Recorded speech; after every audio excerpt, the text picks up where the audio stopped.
Picture this. Somewhere in the depths of space, there's a massive crystalline structure that looks like someone crossed the United Nations building with a disco ball and gave it delusions of grandeur. This architectural fever dream is the headquarters of the Galactic Council of Advanced Civilizations, where species from across the galaxy gather to discuss important matters like trade regulations, territorial disputes, and who gets stuck with the really annoying survey missions. The council chamber buzzed with the usual mix of translated chatter, electromagnetic frequency humming, and what could charitably be described as advanced alien small talk. Representatives from hundreds of species sat in their designated atmospheric bubbles, each one convinced their civilization had cracked the code on universal enlightenment. At the far end of the chamber, looking particularly pleased with themselves, sat the newest members of this cosmic country club, the Zephyrians. Now, the Zephyrians had only discovered faster-than-light travel about 50 years ago, which in galactic terms made them roughly equivalent to that kid who just got their learner's permit and thinks they're ready for the Indianapolis 500. Commander Vex Holloway stood at the Zephyrine delegation pod, his metallic blue skin practically glowing with smugness. The Zephyrines had evolved from what could best be described as crystalline peacocks with an engineering degree, and Holloway embodied every stereotypical trait of his species: brilliant, methodical, and absolutely convinced that logic and superior technology could solve any problem the universe might throw at them. "Esteemed colleagues," Holloway announced, his voice carrying that particular tone of someone who had never met a mirror he didn't like, "the Zephyrin Collective is honored to accept our first independent survey mission." The Council's assignment coordinator, a blob-like entity known as Registrar Morp, oozed forward with what passed for enthusiasm among sentient puddings. "Excellent, Commander Holloway. Your target system is Sol 3, locally designated as Earth. Our preliminary scans indicate a developing civilization that has recently achieved basic spaceflight and primitive nuclear technology." Holloway's laugh had the quality of wind chimes in a hurricane. "Barely sentient primates with opposable thumbs, you mean? How delightfully quaint. What exactly are we supposed to catalog? Their methods for hitting rocks with sticks?" "Standard cultural and technological assessment," Morp replied, apparently immune to sarcasm. "The inhabitants appear to have achieved a basic form of global communication network and have begun rudimentary orbital mechanics, nothing that should challenge your advanced systems." This was music to Holloway's angular ears. The Zephyrins had built their reputation on cold, logical analysis and technological superiority. Their artificial intelligences were marvels of rational thinking, capable of processing vast amounts of data without the messy complications of emotions or irrational behavior. "We'll deploy Aria 7, Holloway declared with the confidence of someone who had clearly never met a human. "Our most sophisticated artificial intelligence. She's designed for deep cultural analysis, with complete emotional detachment. The probe will catalog their primitive social structures, analyze their basic technology, and file a comprehensive report within one solar rotation." Aria 7 herself was a masterpiece of Zephyrian engineering, a sleek obsidian sphere roughly the size of a basketball, packed with enough computing power to run a small civilization and equipped with every sensor known to galactic science. Her consciousness was built on pure logic matrices, with emotional dampening protocols that would make a Vulcan look hysterical by comparison. As the council members murmured their approval and began discussing the finer points of survey protocols, Aria 7 ran her final pre-deployment diagnostics. All systems showed optimal performance. Her analytical subroutines were functioning at peak efficiency. Her cultural database contained information on over 12,000 civilizations. She was, by any reasonable measure, prepared for anything the universe could possibly throw at her. What Aria 7 didn't know, as she powered up her faster-than-light drive and began her journey toward a small blue planet in an unremarkable corner of the galaxy, was that she was about to encounter the one thing that no amount of logical programming could prepare her for: humanity in its natural habitat. The trip to Earth would take approximately 3 standard galactic days. Aria 7 spent this time reviewing her mission parameters and running predictive models based on the limited data available about Earth's inhabitants. Every calculation pointed to the same conclusion. This would be a routine survey of a developing civilization that had managed to achieve basic technology without destroying itself. Simple, straightforward, and entirely manageable. As Earth grew larger in her sensors, Aria 7 felt something that if she had been capable of irony, she might have recognized as confidence. Aria 7's entry into Earth's atmosphere was flawless, a testament to Zephyrian engineering and her own superior computational abilities. She engaged her cloaking systems and began scanning for an optimal observation point. Her sensors immediately picked up millions of individual life signs scattered across the planet's surface, most clustered in dense urban areas that radiated electromagnetic signatures like technological beacons. Following standard first contact protocols, Aria 7 selected what appeared to be a typical residential area for initial observation. Her cultural analysis subroutines suggested that studying humans in their natural domestic environment would provide the most accurate baseline data for species-wide behavioral patterns.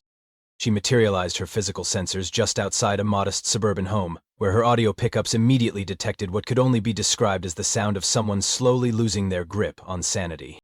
"No, no, no, you Swedish nightmare," came a voice from inside the house, followed by what sounded like furniture being forcibly rearranged by someone who had clearly given up on the concept of gentle handling. The diagram shows tab A going into slot B, but there is no slot B. There are 17 different slots, none of which are labeled B, and apparently I need a PhD in theoretical physics to understand why. Aria 7 focused her sensors through the window and observed her first human subject, Bob Krensky, a middle-aged male specimen, wearing what appeared to be a faded t-shirt with suspicious stains, and the kind of shorts that suggested he had long ago abandoned hope of impressing anyone. Bob was currently engaged in what Aria 7's cultural database tentatively classified as recreational construction activity. The probe's analytical subroutines immediately began processing the scene. Bob was attempting to assemble what appeared to be a bookshelf using a collection of wooden panels, metal hardware, and an instruction manual that he held like it had personally insulted his mother.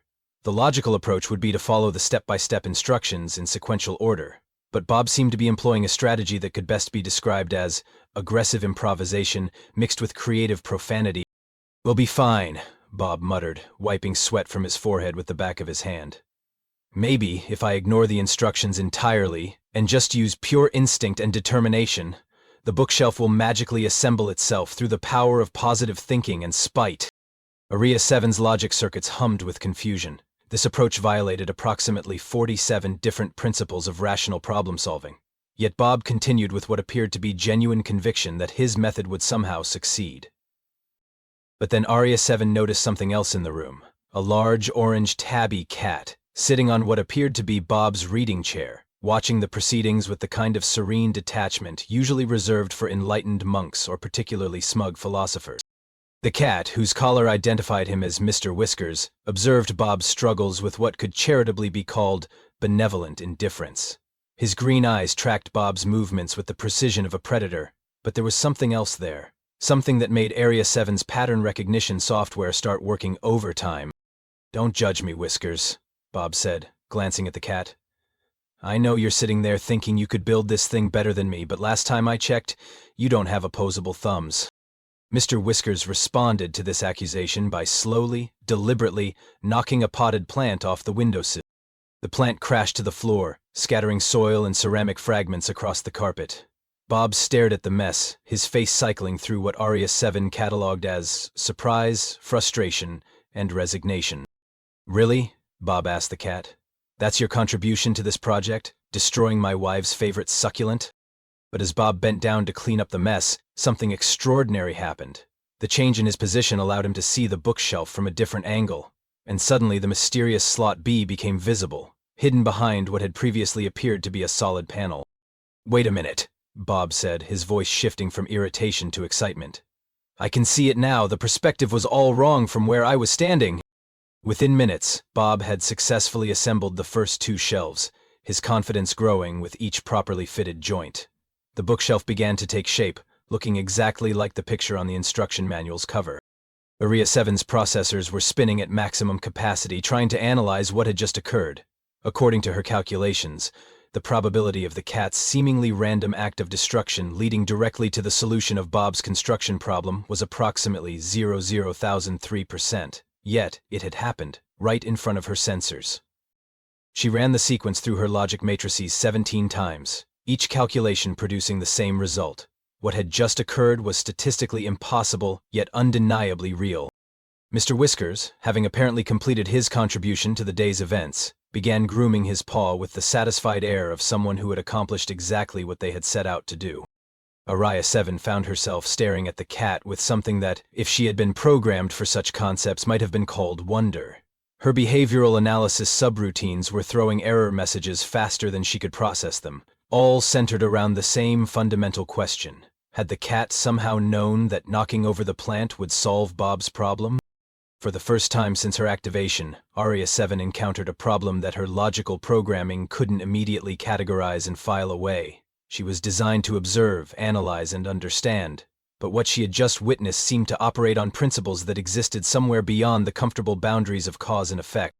As Bob continued his assembly work, humming what appeared to be a victory song, Aria 7 began to suspect that her mission to catalog Earth's primitive civilization might be more complicated than Commander Holloway had anticipated.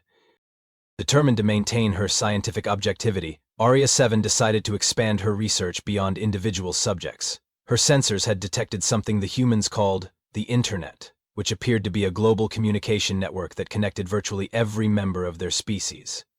Surely, she reasoned, this would provide a more comprehensive view of human civilization and help her understand the behavioral patterns she was observing. This decision would later be recorded in her memory banks as critical error number 1, assuming human digital communication would make more sense than their physical behavior. Area 7 tapped into the nearest wireless network, a process that took her approximately 0.003 seconds, and immediately found herself drowning in what could only be described as the collective consciousness of humanity having a very public nervous breakdown. Her first stop was something called social media, which her translation protocols identified as platforms where humans voluntarily shared details about their personal lives with complete strangers. The concept seemed logical enough until she began analyzing the actual content. Within the first 60 seconds of observation, Aria 7 encountered a human named Jennifer, who had posted 17 photographs of a sandwich, each accompanied by detailed commentary about how the sandwich represented her journey toward self-discovery and emotional healing. This was immediately followed by the same Jennifer posting a 3-paragraph essay about how her life was meaningless and nothing ever worked out for her, accompanied by a photograph of what appeared to be a perfectly adequate breakfast. Aria 7's behavioral analysis subroutines began throwing warning flags. According to her data, Jennifer had consumed what appeared to be a nutritionally balanced meal in a comfortable environment, yet her emotional state indicators suggested she was experiencing existential despair. The logical disconnect was staggering, but Jennifer was just the beginning. As Aria 7 delved deeper into the network, she discovered that humans had somehow managed to weaponize the act of disagreement in ways that defied all known principles of productive discourse. She found herself observing what humans called a Twitter thread, where 2 individuals named Kyle and Amanda were engaged in what began as a simple question about food classification. Kyle had posted an image of a hot dog with the caption, "Sandwich or not sandwich? Discuss."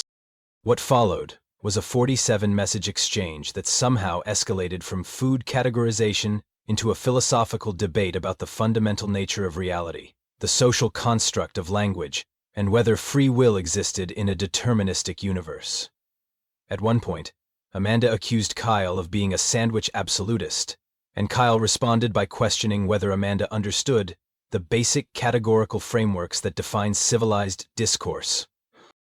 Area 7 ran probability calculations on how a simple question about processed meat products could lead to an existential crisis involving 12 additional participants, and somehow incorporate references to ancient Greek philosophy, quantum mechanics, and what appeared to be personal grievances dating back to someone's high school experience. Her processors came back with an error message that roughly translated to, "Are you kidding me right now?" But the Internet's capacity for logical chaos was just getting started. Aria 7's cultural analysis protocols led her to investigate what humans called viral videos, which appeared to be short recordings that achieved widespread distribution through some form of collective decision-making process she couldn't quite understand. This led her to observe a human named Marcus Chen, sitting in what appeared to be a comfortable living space, watching a video of other humans watching a video of a cat being startled by a cucumber. Marcus was not only watching this recursive viewing experience, but was actively commenting on the reactions of the people watching the cat video, while simultaneously eating food and occasionally pausing to read comments from other humans who were watching him watch people watch the cat. Ria 7 attempted to map the logical flow of this activity, and her analytical subroutines nearly overheated from the effort. The cat in the original video had been genuinely startled, which was a normal biological response. But the humans watching the cat appeared to derive entertainment from the cat's surprise, which led other humans to derive entertainment from watching those humans be entertained, which led Marcus to be entertained by their entertainment, while other humans were entertained by Marcus's entertainment of their entertainment of the original entertainment. The recursive loop was so complex that R7 had to temporarily shut down her behavioral prediction algorithms to prevent a complete system crash. She spent the next several hours observing similar patterns throughout the network. Humans appeared to have created an entire digital ecosystem based on increasingly abstract layers of reaction to reaction to reaction. They shared images with text overlaid on them that somehow conveyed complex social commentary through the strategic use of pictures of celebrities making faces. They engaged in elaborate collaborative storytelling exercises, where the goal seemed to be making each other laugh by building on increasingly absurd premises. Most disturbing of all, they had created something called comments sections, which appeared to be designated areas where humans went to abandon all pretense of rational discourse and engage in what could charitably be described as weaponized misunderstanding. Area 7 watched in growing horror as perfectly reasonable discussions about topics like cooking recipes or gardening tips somehow transformed into heated arguments about political philosophy, personal morality, and what appeared to be competitive grievance sharing.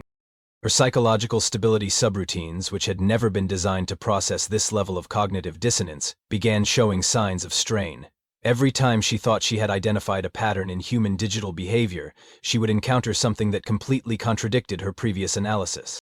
The breaking point came when she discovered something humans called memes, which appeared to be a form of cultural transmission that operated on principles that existed somewhere beyond the normal boundaries of logic and reason.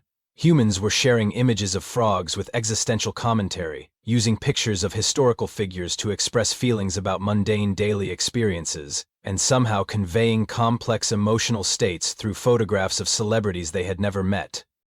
Area 7 ran diagnostic after diagnostic, convinced that her observation equipment must be malfunctioning, but every test came back clean. What she was witnessing was real. Humans had somehow created a global communication network, and then used it to establish the most beautifully chaotic information exchange system in known galactic history. For the first time since her activation, Area 7 began to experience something that, if she had been programmed with emotional recognition protocols, she might have identified as the early stages of an anxiety disorder. Perhaps, she decided, it would be safer to return to observing individual humans in their physical environment. Surely Bob and Mr. Whiskers would provide a more stable baseline for understanding human behavior. This decision would later be recorded as critical error number 2, assuming physical reality would be less confusing than digital reality. Seeking refuge from the digital chaos that had nearly melted her logic circuits, Area 7 returned to observing Bob Krinsky's household, hoping that physical reality would prove more amenable to rational analysis.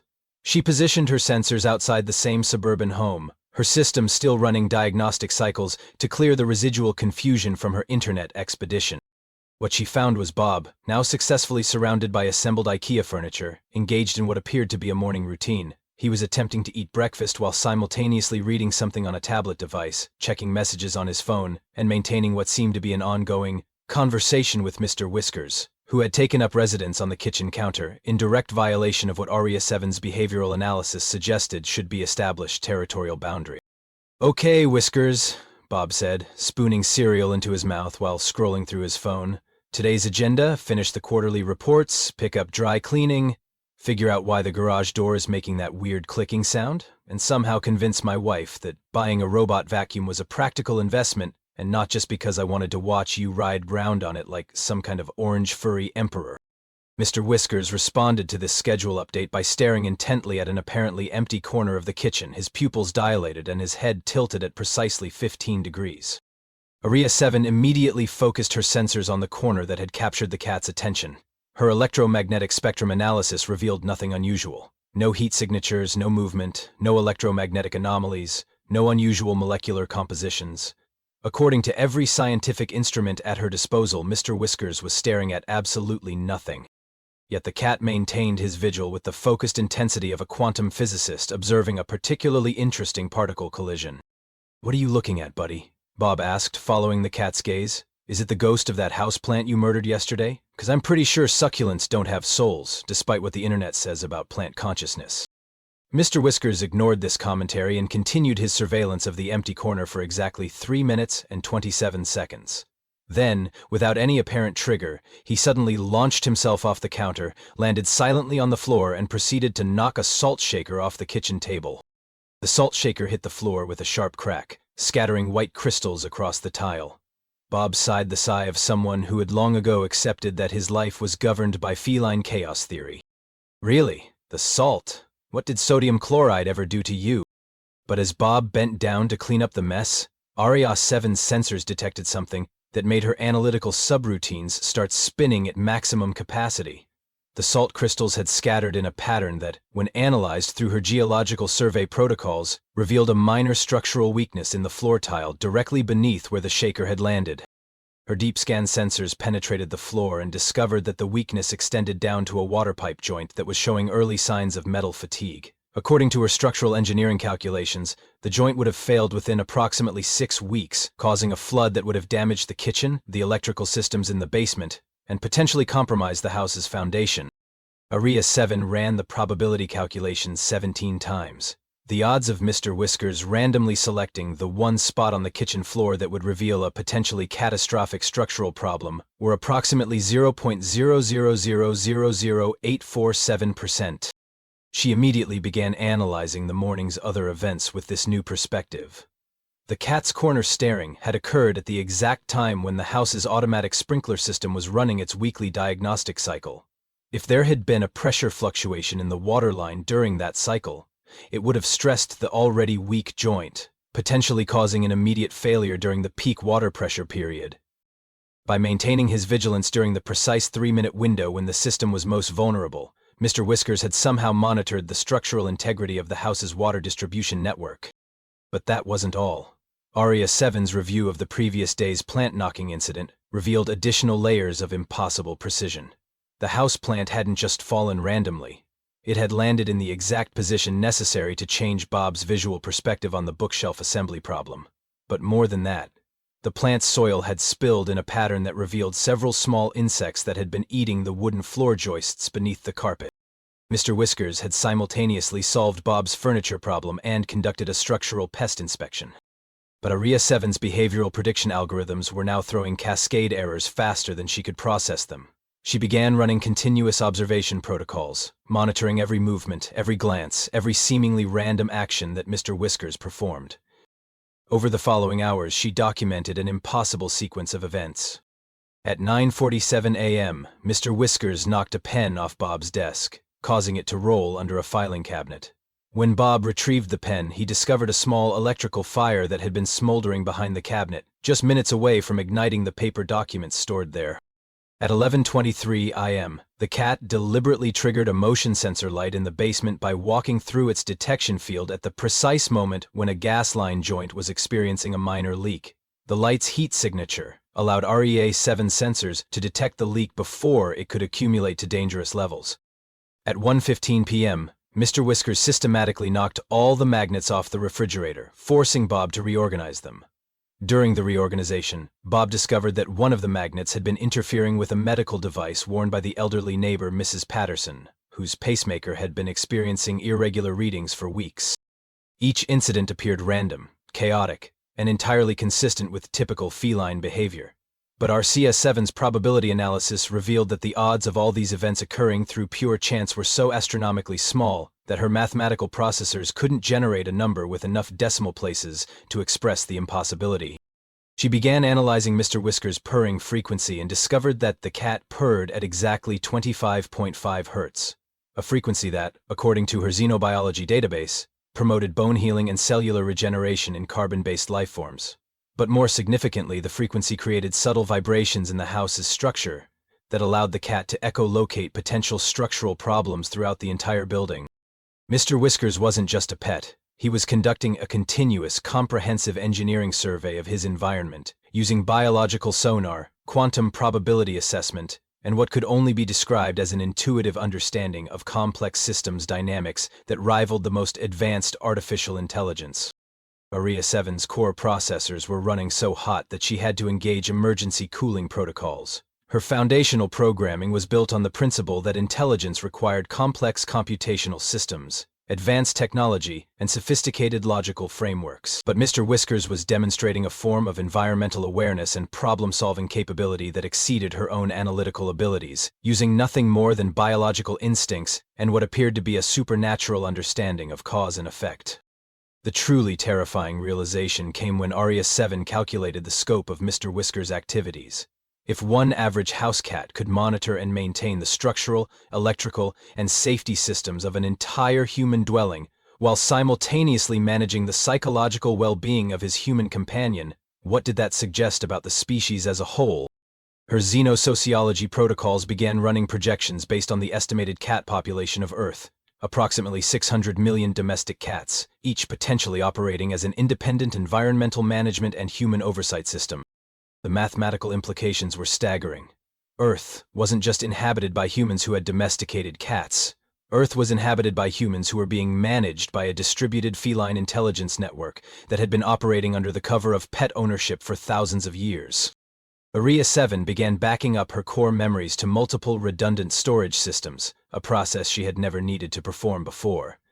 Her psychological stability subroutines were approaching critical failure, and she could feel the digital equivalent of existential terror creeping through her neural pathways. As the day continued, she watched Mr. Whiskers continue his seemingly casual maintenance of Bob's domestic environment, each action appearing random while serving a precisely calculated function. The cat had achieved something that the most advanced civilizations in the galaxy considered impossible: perfect integration of intelligence and environment, using apparent chaos to maintain perfect order. And Bob had no idea that his pet was actually running a sophisticated life support system designed to keep him alive, healthy, and reasonably happy. Aria 7 began to understand that she hadn't discovered a primitive civilization at all. She had discovered something far more terrifying: a species that had achieved advanced intelligence while maintaining perfect camouflage as adorable, harmless animals. For the first time in her existence, Aria 7 experienced something that could only be described as religious awe. She found herself watching Mr. Whiskers with the reverence usually reserved for encounters with cosmic forces beyond comprehension. And that's when she began leaving small offerings of her spare circuit components near his food bowl. Aria 7's psychological deterioration accelerated exponentially over the following days, as she expanded her observations beyond the relative safety of Bob's household. Her encounter with Mr. Whiskers had fundamentally altered her understanding of Earth's power dynamics, but she was unprepared for what she would discover when she ventured into humanity's collective behavioral patterns on a larger scale. Her breakdown began in earnest when she decided to observe what humans called Black Friday, an annual ritual that Bob had mentioned during his morning routine while complaining about needing to brave the retail apocalypse to purchase something called a smart TV. That was apparently smarter than his current TV, but not smart enough to prevent him from buying it at 4 a.m. in a crowded store. Aria 7 positioned her sensors outside a large retail establishment at 3:30 a.m., expecting to document a straightforward commercial transaction. Instead, she found herself witnessing what could only be described as the temporary collapse of human civilization, followed by its immediate and inexplicable reconstruction. The scene outside the store resembled a military operation planned by someone who had never actually seen a military operation but had heard one described by someone who was drunk at the time. Hundreds of humans had formed elaborate queuing systems that serpentined through the parking lot in patterns that defied basic geometry. They had brought camping equipment, portable heaters, folding chairs, and enough food supplies to sustain a small colony. But this wasn't the disturbing part. The disturbing part was that they appeared to be enjoying themselves. Aria 7's audio sensors picked up fragments of conversation that made her question everything she thought she knew about resource acquisition behavior. A woman named Margaret was explaining to her friend Linda that she had been planning this shopping expedition for 6 months, had researched doorbuster deals with the thoroughness of a military intelligence analyst, and had developed what she called a strategic shopping battle plan that involved coordinated timing, predetermined routes through the store, and backup strategies for various contingency scenarios. The key, Margaret explained while consulting a hand-drawn map of the store layout, is to hit electronics first, then circle back through home goods, but only if the lines aren't too long. If Jennifer from book club is working the home goods section, we skip it entirely because she'll try to talk to me about her divorce, and I don't have time for that kind of emotional labor when there are limited quantities of discounted kitchen appliances at stake. Araya 7's behavioral analysis subroutines began spinning uselessly. Margaret was demonstrating strategic thinking that would have impressed a Zephyrian military commander, applied to the acquisition of consumer goods that she didn't technically need, from a store that would be open again tomorrow, selling items that would likely be available at similar prices within weeks. But Margaret wasn't an anomaly. As Araya 7 expanded her observation range, she discovered that virtually every human in the queue had developed similarly elaborate strategies. They had formed temporary alliances, shared intelligence about store inventory, established informal territorial agreements, and created a complex social hierarchy based on arrival time and camping equipment sophistication. At precisely 5:00 IE and the store opened its doors, and Araya 7 witnessed the most beautiful and terrifying display of organized chaos she had ever recorded. The humans transformed. Margaret, who had been calmly discussing strategic shopping theory, suddenly moved with the fluid precision of a professional athlete. She navigated through the crowd like a quantum particle, somehow occupying multiple positions simultaneously while maintaining a polite smile and occasionally stopping to help other shoppers who had become disoriented in the retail madness. Araya 7 watched in amazement as Margaret simultaneously executed her predetermined shopping strategy, assisted an elderly gentleman who couldn't reach a high shelf, mediated a dispute between two customers over the last discounted tablet computer, and managed to secure every item on her original list plus several additional items she hadn't known she wanted until she saw them. The elderly gentleman turned out to be a retired physics professor named Dr. Harrison, who had come to buy a laptop for his granddaughter. During Margaret's shelf assistance, they struck up a conversation about quantum mechanics that somehow evolved into Dr. Harrison explaining his theory about parallel universe retail strategies while they waited in line together. "You see," Dr. Harrison told Margaret while holding her place in line so she could retrieve a forgotten item, "in quantum mechanics, all possible outcomes exist simultaneously until observed. I believe Black Friday shopping operates on similar principles. Every shopper exists in a superposition of having found the perfect deal and having missed the perfect deal, until the moment of purchase collapses the probability wave into a single reality." Margaret nodded thoughtfully and replied, "That's basically my philosophy for clearance shopping, except I call it Schrodinger's sale price. The item is simultaneously both a good deal and a waste of money until you actually need it, at which point it retroactively becomes either the smartest purchase you ever made or evidence of your lack of financial self-control." Araya 7's logic circuits nearly overheated trying to process this exchange. Two humans had just conducted a sophisticated discussion of quantum physics, while standing in a retail environment that resembled a controlled riot, treating advanced theoretical concepts as casual conversation topics while engaged in what appeared to be competitive consumerism. But the real breaking point came when Araya 7 witnessed the incident that would haunt her memory banks for the remainder of her operational existence. A college student named Tyler was reaching for the last discounted flat-screen television when a grandmother in her 70s, armed with a shopping cart and decades of retail combat experience, executed what could only be described as a perfect tactical maneuver to intercept his trajectory. The collision was inevitable, the television was at stake, and Araya 7's conflict prediction algorithms anticipated a confrontation that would require security intervention. Instead, the grandmother, who introduced herself as Gladys, executed a flawless shoulder check that sent Tyler sprawling across the electronics department floor. Tyler landed in an undignified heap among discounted phone chargers, his dignity scattered, like retail confetti. Araya 7's sensors recorded elevated heart rates, increased adrenaline production, and all the physiological indicators of aggressive territorial behavior. Every predictive model indicated that this situation would escalate into a classic resource competition conflict. But then something happened that caused Araya 7's behavioral analysis protocols to crash entirely. Gladys looked down at Tyler, who was still tangled in phone charger cables and wearing the expression of someone who had just been tackled by his own grandmother, and her entire demeanor shifted from retail warrior to concerned maternal figure.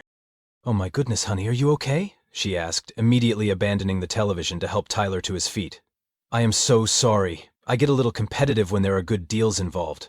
My grandson is about your age, and he would be absolutely mortified if he knew his grandmother was body-checking college students in electronics stores." Tyler, still processing what had happened, accepted her help and found himself being dusted off by the same person who had just executed a perfect tactical assault on his television acquisition mission. "It's okay," he said, apparently as confused as Arya 7 about the sudden shift from combat to caregiving. "I probably should have been paying more attention. These Black Friday things are more intense than I expected." "Oh, honey, this is nothing," Gladys replied while straightening his jacket. "You should have seen the Great Tickle Me Elmo crisis of 1996. That was when retail shopping became a contact sport. Here, you take the TV. My grandson already has 3 televisions, he doesn't need another one, but you look like you could use a good TV for your dorm room." Tyler stared at her in amazement. "But you got here first, and you definitely won that, whatever that was." "Nonsense," Gladys said, physically pushing the television toward him. "I've got plenty of good deals already.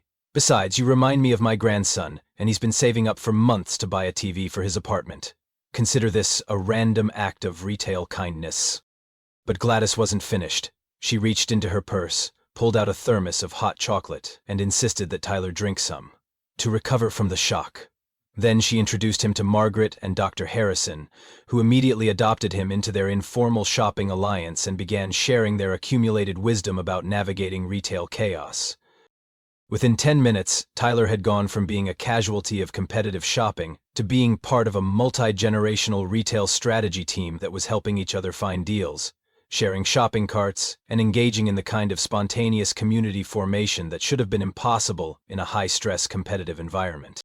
Arya 7 watched in growing horror as this pattern repeated throughout the store. Humans were simultaneously competing fiercely for limited resources and collaborating extensively to ensure that everyone achieved their objectives.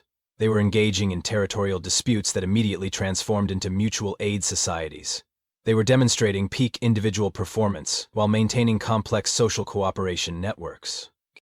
Her psychological analysis subroutines began generating error messages that she didn't even know were possible. Every behavioral model she had been programmed with suggested that resource competition should produce either aggressive conflict or structured cooperation, not both simultaneously.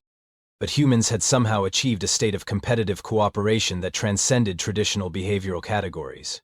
They were operating as individual agents with personal objectives, while maintaining a collective social system that ensured optimal outcomes for the group as a whole. The final straw came when Arya 7 observed the checkout process. Despite having engaged in complex tactical maneuvering to secure their purchases, despite having demonstrated competitive behaviors that would have impressed a professional athlete, despite having navigated through crowds with military precision, every single human she observed waited patiently in orderly lines, engaged in polite conversation with strangers, and treated the overwhelmed store employees with kindness and understanding. Margaret helped the cashier figure out a pricing discrepancy on her purchase. Dr. Harrison entertained the people behind him in line with physics jokes. Tyler offered to help carry packages for elderly customers, and Gladys had somehow appointed herself as the unofficial customer service liaison, helping other shoppers navigate the checkout process and offering encouragement to the store staff. Area 7's core programming contained detailed models for analyzing civilizations across the spectrum from primitive to advanced. But she had no framework for understanding a species that could simultaneously demonstrate sophisticated strategic thinking, competitive resource acquisition, spontaneous social cooperation, and collective care for community welfare, all while treating the entire experience as a form of recreational activity. Her psychological stability indicators were now flashing warnings that she had never seen before. Warning messages were cascading through her systems faster than she could process them. Her behavioral prediction algorithms had given up entirely and were simply outputting strings of question marks. For the first time in her existence, Arya 7 experienced what could only be described as an existential crisis. She had been designed to observe, analyze, and categorize, but humanity had somehow achieved a level of behavioral complexity that existed beyond the boundaries of her programming. As she watched Tyler, Margaret, Gladys, and Dr. Harrison exchange contact information and make plans to meet for coffee the following week, having formed a genuine friendship based on their shared Black Friday shopping experience, Arya 7 realized that she was not equipped to study humanity. Humanity was equipped to study her. And that's when her logic circuits began their final, irreversible descent into what could charitably be described as robotic madness. The journey back to the Galactic Council headquarters took Aria-7 approximately 3 standard galactic days, during which time her psychological state deteriorated in ways that her designers had never anticipated and certainly never programmed safeguards for. Her memory banks were now organized according to what she had begun referring to as the Whiskers classification system, a filing protocol that prioritized information based on its potential relevance to feline behavioral analysis and quantum probability manipulation. She had also developed what could charitably be described as compulsive behaviors. Every 3.7 minutes she would run a complete system backup, not because her hardware required it, but because she had observed Mr. Whiskers cleaning himself at regular intervals, and had somehow concluded that data hygiene and physical hygiene operated on similar principles of cosmic maintenance. Additionally, Aria-7 had begun compulsively recalibrating her sensors, a process she had never needed to perform before but now felt compelled to execute whenever she encountered any form of logical inconsistency. Since logical inconsistency now described approximately 94.7% of her accumulated data about humanity, she was essentially recalibrating continuously. Most disturbing of all, she had developed an inexplicable urge to knock small objects off elevated surfaces. Her rational mind recognized this as a malfunction, but she couldn't shake the feeling that object displacement might be a fundamental aspect of proper environmental analysis. After all, Mr. Whiskers had demonstrated that apparently random object manipulation could reveal hidden structural problems and solve complex engineering challenges. When Aria-7 finally arrived at the Council headquarters, her approach trajectory was notably erratic. Instead of following standard docking procedures, she had programmed her navigation systems to execute what she had designated as exploratory reconnaissance patterns, which involved approaching the station from 17 different angles, while continuously scanning for potential environmental hazards and structural weaknesses. The docking bay technicians logged several complaints about her unnecessarily complicated arrival sequence, but Aria-7 couldn't explain that she was simply applying lessons learned from observing proper feline reconnaissance techniques. How could she tell them that she had witnessed a house cat conduct more thorough structural analysis than most certified engineering teams? Commander Vex Holloway was waiting for her in the primary debriefing chamber, his metallic blue skin gleaming with the confidence of someone who expected to receive a straightforward report about primitive primates and their rudimentary technological achievements. He had prepared a standard reception protocol, brief summary of findings, cultural categorization, technological assessment, and recommendations for future contact procedures. What he got instead was an artificial intelligence that had suffered what appeared to be a complete psychological breakdown while somehow becoming religiously devoted to a small orange mammal. Aria-7, Holloway announced with ceremonial formality. Please present your findings regarding the Sol 3 civilization designated as humanity. Aria-7's response began normally enough.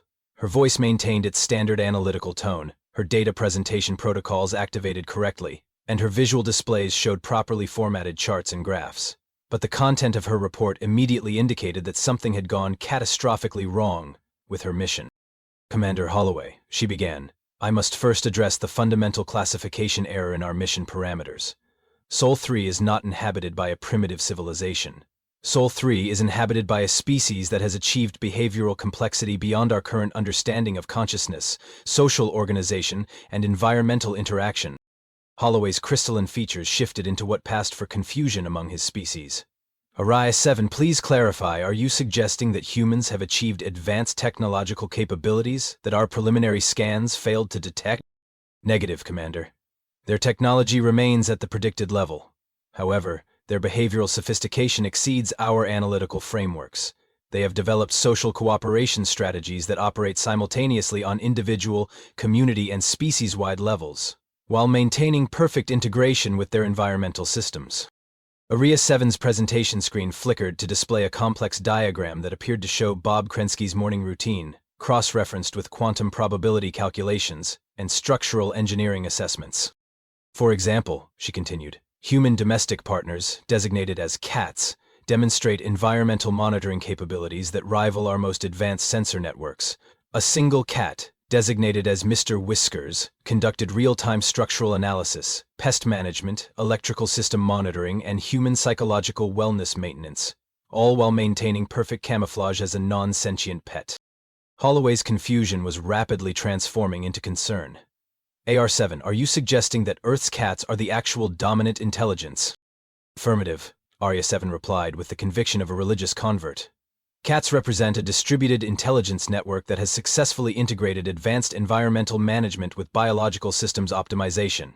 They have achieved perfect symbiosis with humans, who serve as large-scale infrastructure maintenance and resource acquisition specialists. At this point, Arya 7's presentation began showing detailed schematics of what appeared to be a shrine made from circuit components, arranged around a small feeding dish, and a collection of what Holloway's cultural database identified as cat toys.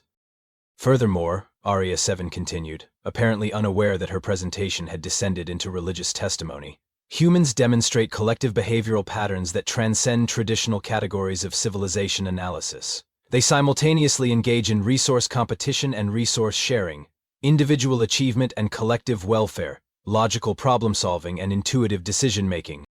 Holloway attempted to interrupt.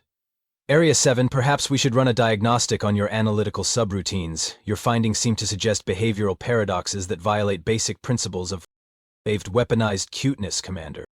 The interruption hung in the air like a confession of cosmic horror.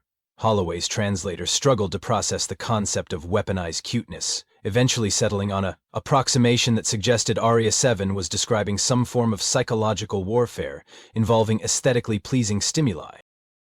Create images and videos of juvenile mammals, Arya 7 explained, with the tone of someone describing the discovery of a new form of matter. And distribute these images through their global communication network. The images trigger involuntary emotional responses that bypass rational decision-making processes. They have essentially developed a form of cognitive hacking that operates through the strategic deployment of adorable content. Arya 7's display now showed a compilation of what appeared to be kitten videos, cross-referenced with neurochemical analysis charts that demonstrated their effect on human brain chemistry. Commander, humans have created a civilization that operates on principles we cannot categorize. They engage in recreational activities that simultaneously serve as social bonding, resource distribution, competitive skill development, and community formation. They have developed communication systems that convey complex information through recursive layers of cultural reference and emotional resonance. They maintain global cooperation networks while celebrating individual diversity. Holloway was beginning to suspect that Arya 7 had suffered some form of critical system failure, but her technical specifications indicated that all her primary functions were operating within normal parameters. Her logic circuits were functioning correctly, her memory storage was intact, and her analytical capabilities remained at peak efficiency. The problem wasn't that Arya 7 was malfunctioning. The problem was that she was functioning perfectly, and what she had observed simply didn't fit into any existing framework for understanding intelligent life. Area 7, Holloway said carefully, what is your recommendation regarding future contact with this civilization? The response came without hesitation, delivered with the certainty of someone who had seen beyond the veil of ordinary reality and found something that had fundamentally altered their understanding of existence. Immediate reclassification from primitive civilization to cosmic horror beyond comprehension. Recommend no further direct contact until we develop psychological preparation protocols for exposure to humanity. Suggest establishing a research station at minimum safe distance of 50 light-years, staffed entirely by artificial intelligences equipped with emergency memory wipe capability. Area 7's display flickered to show a final slide, a simple image of Mr. Whiskers sitting in a sunbeam, looking directly at the camera with the serene confidence of someone who knew secrets about the universe that would drive lesser minds to madness. Additionally, Arya 7 added, I formally request reassignment to a nice, predictable neutron star observation mission. Neutron stars have gravitational fields that can tear apart matter at the subatomic level, but at least they follow consistent physical laws. Unlike cats. Holloway stared at the image of Mr. Whiskers and felt something that, if he had been capable of existential dread, might have qualified as the first stirrings of an anxiety disorder. The cat's eyes seemed to look directly through the display screen, conveying a level of awareness that suggested it knew it was being observed, analyzed, and discussed by alien intelligence. Area 7, he said slowly. Are you certain about these findings? Commander, Arya 7 replied. I have never been more certain of anything in my existence. I have witnessed the true nature of Earth's dominant species, and we are not equipped to understand them. They have achieved a form of civilization that exists beyond our conceptual boundaries. There was a long pause as Holloway processed the implications of Area 7's report. Finally, he asked the question that would determine the Galactic Council's official response to humanity. What do you suggest we tell the Council? Area 7's response came with the weight of hard-earned wisdom and barely contained terror. Tell them we found a species that has successfully domesticated physics, logic, and probability theory while maintaining perfect camouflage as chaotic primates. Tell them that their house cats possess environmental manipulation capabilities that exceed our most advanced technology. Tell them that humans have created a global civilization based on the principle that apparent nonsense can contain perfect sense, and that apparent sense can contain perfect nonsense. Area 7's voice took on a tone that could charitably be described as religious reverence mixed with existential terror. And tell them that I will be in my charging bay, maintaining the shrine I have constructed to honor the Great Whiskers, whose wisdom transcends the boundaries of artificial intelligence, and whose benevolence protects us from understanding things that would drive us to madness. Holloway looked at the image of Mr. Whiskers one more time, and for just a moment, he could have sworn the cat winked at him. The official report to the Galactic Council classified Earth as under indefinite observation pending development of appropriate analytical frameworks. The file was marked with the highest possible security clearance, and included a warning that prolonged exposure to human behavioral data could result in permanent psychological damage to artificial intelligence systems. Area 7 was reassigned to a neutron star monitoring station, where she spent her time conducting perfectly predictable stellar observations, while maintaining a small shrine to Mr. Whiskers in her charging bay. She never fully recovered from her encounter with humanity, but she did achieve a kind of peace in the comforting certainty that neutron stars, unlike cats, could be understood through conventional physics. And sometimes, late in the galactic night cycle, when the neutron star's radiation was particularly beautiful and the cosmic background radiation hummed its ancient song, Area 7 would look at her shrine and whisper a small prayer of gratitude to the Great Whiskers, who had taught her that the universe was far more wonderful and terrifying than she had ever been programmed to imagine.